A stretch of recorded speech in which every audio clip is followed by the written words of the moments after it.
Hey there everyone, welcome back to another chilling tale, the kind of story that makes you want to keep the lights on just a little longer. Tonight, I've got a spine-tingling experience to share, so grab a blanket, settle in, and let's dive into this eerie adventure. And before we jump in, don't forget to like this video and subscribe to the channel for more creepy stories. Your support helps keep the scares coming.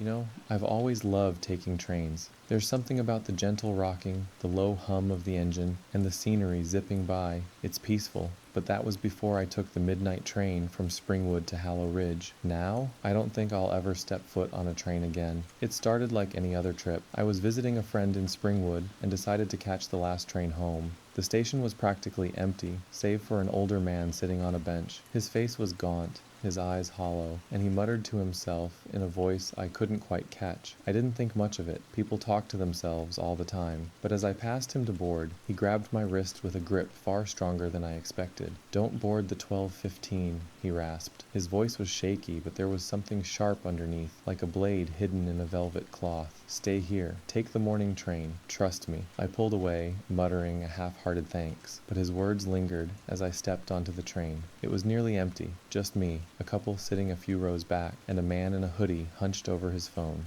It was quiet, save for the occasional rattle of the tracks. Too quiet. About 10 minutes into the ride, I noticed something odd. The couple was gone. At first, I thought maybe they'd moved to another car, but I hadn't heard them get up. And then there was the man in the hoodie. He wasn't scrolling through his phone anymore. He was staring directly at me. I shifted in my seat, trying to shake off the unease. But then, the lights flickered, and for a split second, I swear I saw something standing behind him. It was tall, impossibly tall, with elongated limbs that seemed to stretch into the shadows. When the lights came back on, the man in the hoodie was gone too. Panic started to creep in. I got up and moved to another car, but it was the same. Empty seats, flickering lights, and that oppressive silence. I swear I could feel something watching me, just out of sight. The air felt heavier, like I was walking through a thick fog, and then I heard it. A low whisper, so soft I almost missed it. It wasn't coming from any direction in particular. It was all around me. "You shouldn't have boarded." I turned to look out the window,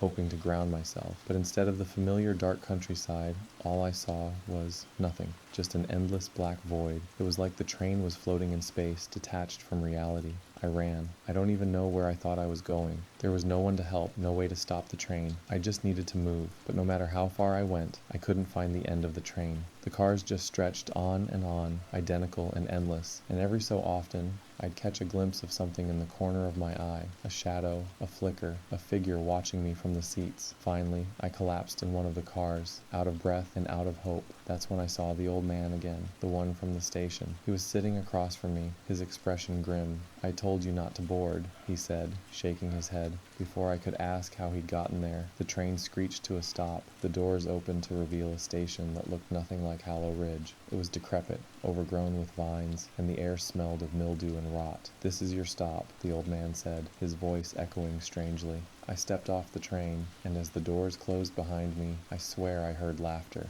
Not the old man's, not mine, something else. The train pulled away, and I was left standing in the middle of nowhere, the tracks leading into the void. I don't know how I made it back home. Maybe I walked, maybe I didn't. But every night since, I've heard the sound of a train whistle in the distance, and every time, I wonder if it's coming for me. I've taken a lot of weird routes in my life, but nothing prepared me for the train through the forgotten woods. I didn't even know the tracks existed until that day, and now I wish I didn't. It started with a road closure. I was driving back home from a work trip, taking a route I'd done 100 times before, but this time the main highway was blocked. Some sort of accident. The detour sign pointed down a narrow, unpaved road. Against my better judgment, I followed it. The further I went, the darker it got. The trees were so dense they blocked out the moonlight, and my headlights barely cut through the gloom. That's when I saw the station, a small, dilapidated building with a crooked sign that read, "Thistle Creek." There were no towns nearby, not for miles, and yet here it was. A train sat idling on the tracks. It looked ancient, with rusted metal and grime-covered windows, but the strangest part? The engine was running, yet there was no one in sight. No conductor, no passengers, nothing. Just the hiss of steam and the hum of machinery scenery. I should have kept driving. I really should have. But something about that train called to me. Before I knew it, I was stepping onto the platform and into the first car. The inside was pristine. Polished wood, velvet seats, and chandeliers that cast a warm glow. It didn't match the outside at all. I sat down, expecting someone to come by and ask for a ticket, but no one did. The train jerked forward, and I realized it was moving. I told myself it was fine. I'd just ride it to the next stop and figure things out. But as the train picked up speed, I noticed something odd. The windows didn't show trees or fields or anything recognizable. Instead, it was like looking into a dream or a nightmare. The landscape outside twisted and changed. A forest with trees that bled sap like veins, a field of writhing shadows, and a sky that pulsed red like a beating heart. I wasn't alone either. At first, the passengers seemed normal, just people quietly reading or staring out the windows. But the longer I looked, the more I realized something was off. Their clothes were outdated, like they belonged to another century. And their faces didn't move. Not their eyes, not their mouths. It was like they were masks. I tried to get up and move to another car, but the second I stood, every head in the car turned to look at me. Not in unison, but close enough to make my skin crawl. I froze, and for what felt like hours, we just stared at each other. Then, as if nothing had happened, they all went back to what they were doing. I moved anyway. The next car was worse. The air smelled like burnt hair, and the seats were empty, except for piles of clothing, wallets, and watches, like their owners had just disappeared. I found a jacket with a train ticket in the pocket. The date on it was from 1967. I didn't dare go further. Instead,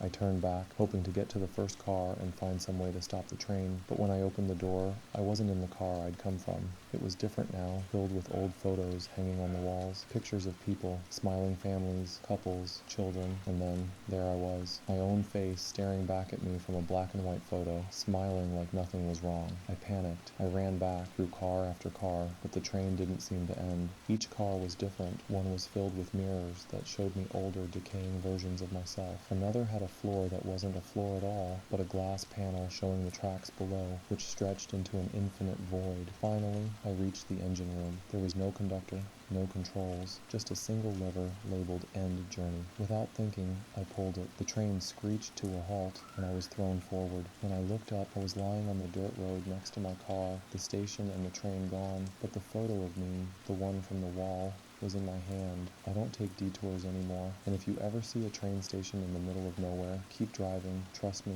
you don't want to know where it's going.